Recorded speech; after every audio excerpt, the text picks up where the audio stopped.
টক দইয়ের উপকারিতা তো বলে শেষ করা যাবে না। ছোট বড় প্রত্যেকেরই টক দই খাওয়াটা অনেক অনেক জরুরি, কারণ এটা অনেক উপকারী একটা খাবার। আজকে আমি আপনাদেরকে কিভাবে পারফেক্টভাবে টক দই বসাতে হয় সেটা বানিয়ে দেখাবো, এবং কিভাবে বাচ্চাদেরকে টক দই খাওয়ানো যায় সেটা নিনজা টেকনিকও শেখাবো। আসসালামু আলাইকুম। প্রথমে আমি যে পাত্রে টক দই বসাবো সেই পাত্রের মাপে দুধ নিয়ে নিয়েছি। এবার দুধটা হাঁড়িতে দিয়ে দিলাম। একটা বলক আসা পর্যন্ত এটা ভালোভাবে নাড়াচাড়া করতে হবে। যতক্ষণ না বলক আসে ততক্ষণ কিন্তু দুধটা নাড়াচাড়া করতে হবে, কারণ এটাতে কোনোভাবেই প্রথম থেকে শেষ অবধি ঠান্ডা না হওয়া পর্যন্ত সর পড়তে দেওয়া যাবে না, কারণ সর পড়লে দইটা কিন্তু ভালো হয় না আর ভালোভাবে বসেও না। দই বানানোর সবচেয়ে মেন যে টিপসটা সেটা হলো দুধে সর পড়া যাবে না। আমার টিপসগুলো ফলো করে দই বানালে ইনশাল্লাহ আপনাদের দই বসবেই, এটাতে কোনো মিস হবে না। এই জন্য টিপসগুলো ভালোভাবে শুনুন এবং এটা ফলো করার চেষ্টা করুন। একটা বলক উঠে গিয়েছে, আমি এবার এটা বন্ধ করে দিচ্ছি। চুলা থেকে নামিয়ে আমি আরেকটা পাত্রে ঢেলে এটাকে ভালোভাবে নেড়েচেড়ে ঠান্ডা করব। আরেকটা পাত্রে ঢেলে নিয়ে এই যে নাড়াচাড়া করে ঠান্ডা করছি, আপনারা এইভাবে নাড়াচাড়া করে কিন্তু কন্টিনিউয়াসলি নাড়াচাড়া করে ঠান্ডা করবেন।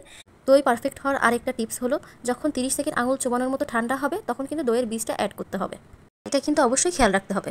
টক দই বানানোর মেন উপকরণ কিন্তু দইয়ের বীজ। দইয়ের বীজ ছাড়া কিন্তু কখনোই টক দই তৈরি করা সম্ভব না। দই তৈরি করার আগে দইয়ের বীজে যে পানিটা থাকে সেটা কিন্তু একটা সেকনিতে দিয়ে ছেঁকে নিতে হবে। আমি দইয়ের বীজটা তৈরি করেছি। প্রথমে দুধ জাল দিয়ে নিতে হবে এবং দুধটা উষ্ণ গরম থাকা অবস্থাতে তাতে একটা শুকনো ঝাল দিয়ে দিতে হবে বোটা সহ। এভাবে 12 ঘন্টার মতন রেখে দিলে দইয়ের বীজটা তৈরি হয়ে যাবে। এবার ওটা দিয়ে টক দই তৈরি করতে হবে। এইটা কিন্তু খাওয়া যায় না দইয়ের বীজটা, এটা দিয়ে দই তৈরি করা এবং রান্নাবান্নার কাজে ব্যবহার করা যাবে। আমার এই বাটিতে 200 গ্রাম দুধ ধরে। সো 200 গ্রাম দুধের জন্য আমি হাফ চা চামচ মতন দইয়ের বীজ নিয়ে নিয়েছি, এবং দইয়ের বীজটা কিন্তু এভাবে ভালো করে ফাটাতে হবে। অল্প অল্প দুধ অ্যাড করে করে ভালো করে ফেটিয়ে নিতে হবে, যেন একদম ভালো করে দুধ এবং দইয়ের বীজটা মিক্সড হয়ে যায়।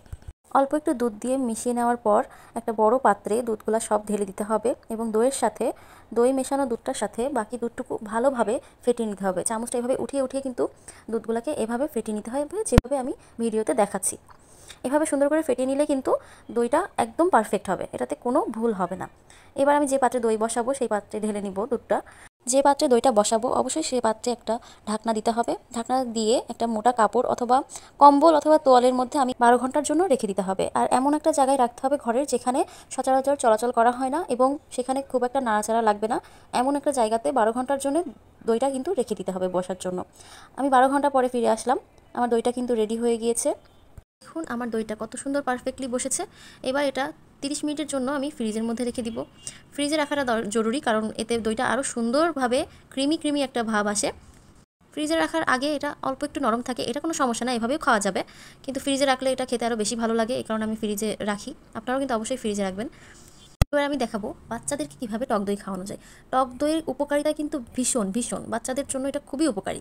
এজন্য বাচ্চাদের যেহেতু চিনি খাওয়ানো যায় না আর বাচ্চারা যেহেতু টক দই খেতেও চায় না, তাই আমি এই বুদ্ধিটা করেছি। আমি আমার বাচ্চাকে একটা খেজুর দিয়ে আর দই দিয়ে একসাথে মিক্সড করে খাওয়াই। প্রথমে খেজুরটা আমি চটকে নিয়েছি ভালোভাবে, এবার আমি দই দিব তার সাথে, দইটা দিয়ে ভালোভাবে মিক্সড করব। আচ্ছা, দইয়ের উপরের শটা কিন্তু আমি খেয়ে ফেলেছি, কিছু মনে করবেন না আপনারা, ওইটা এই জন্য নাই এখন। আচ্ছা, এবার এটা ভালোভাবে মিক্সড করে আমি আমার বাচ্চাকে খাওয়াবো। এটা কিন্তু খেতে অনেক মজা। বড়রাও কিন্তু আপনারা যারা টক দই শুধু খেতে পারেন না এভাবে খেতে পারেন, আর মধু মিক্সড করেও খেতে পারেন। কিন্তু বাচ্চাকে মধু বেশি আমি দেই না, সকালবেলা অল্প একটু দিই, এই জন্য আর দইয়ের সাথে দিলাম না। আলহামদুলিল্লাহ আমার বাচ্চাটা এই দইটা পছন্দ করেই খায়। মিষ্টি দইটা হলে তো কোনো কথাই নাই, তবে মিষ্টি দইয়ে যেহেতু চিনি থাকে এই জন্য এটা আনহেলদি, তাই আমি ওকে এভাবেই টক দই দিয়ে খেজুর দিয়ে খাওয়ানোটা বেশি পছন্দ করি। আমার ভিডিওতে উপকৃত হলে অবশ্যই একটা লাইক করবেন। আল্লাহ হাফেজ।